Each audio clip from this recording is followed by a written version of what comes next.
Behind a crowd of laughing children checking library books, there hid a little white mouse sneaking curious looks. And after all the noisy people headed home for the night, that eager mouse began exploring in the quiet moonlight. He found a dozen funny stories on the picture book shelf. He thought it sure would be a shame to keep them all to himself. So he invited several friends, and soon the gathering grew from one investigative mouse into a raucous reading zoo.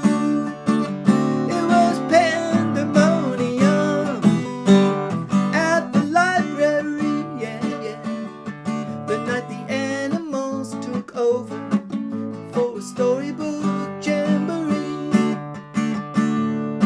An avid aardvark with her schnozzle in a volume of Arthur nearly knocked into a hippo hoarding George and Martha. A coiled up anaconda made a frog and toad quake each time he laughed at Jimmy's boa or Herman the snake. While they were wrapped up reading Charlotte's Web, these three little pigs, the spider wolf behind Red Riding Hood, and flipped their three wigs. They made a beeline for the exit, but they couldn't get through. There was an elephant there perusing Horton Hears a Who. It was pandemonium at the library, yeah, yeah. The night the animals took over for a storybook jamboree.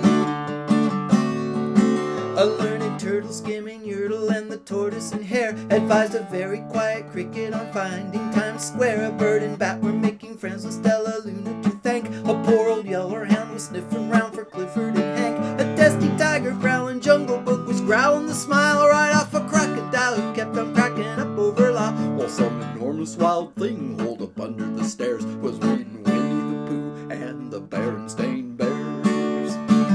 It was pandemonium at the library, yeah, yeah. The night the animals took over for a storybook jamboree. A prickly porcupine was playing a tune from Emmett Otter, while the penguins marched like they read in Mr. Popper, scanning Curious George while keeping time with his tail. A little monkey made a hi-hat out of caps for sale. A baby badger browsing Francis made up words to the song, and in a beat the whole menagerie was singing along. With paws and claws and hooves drumming every surface at hand, they made a sound that would astound the happy hedgehog band.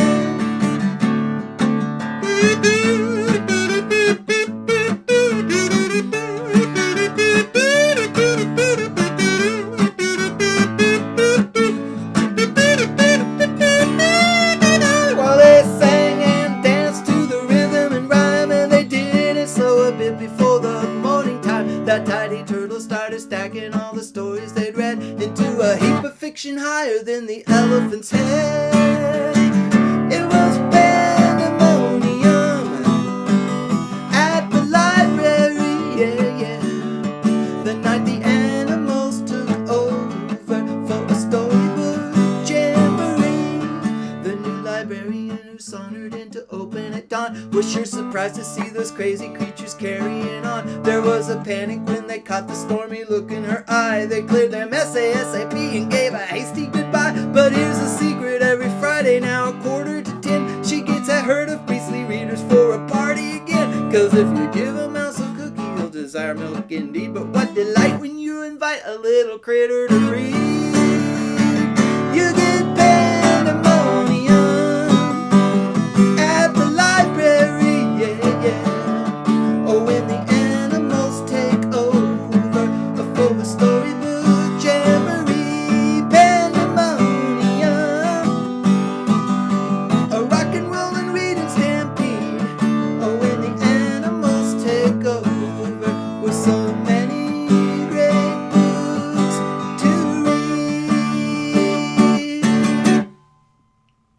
Hey, if you enjoy that song, please give it a thumbs up. And if you'd like to hear more, hit that subscribe button. I do post a brand new song every Monday morning. So I'll see you Monday. Well, some enormous wild thing holed up under the stairs was reading Winnie the Pooh and the Berenstain Bears.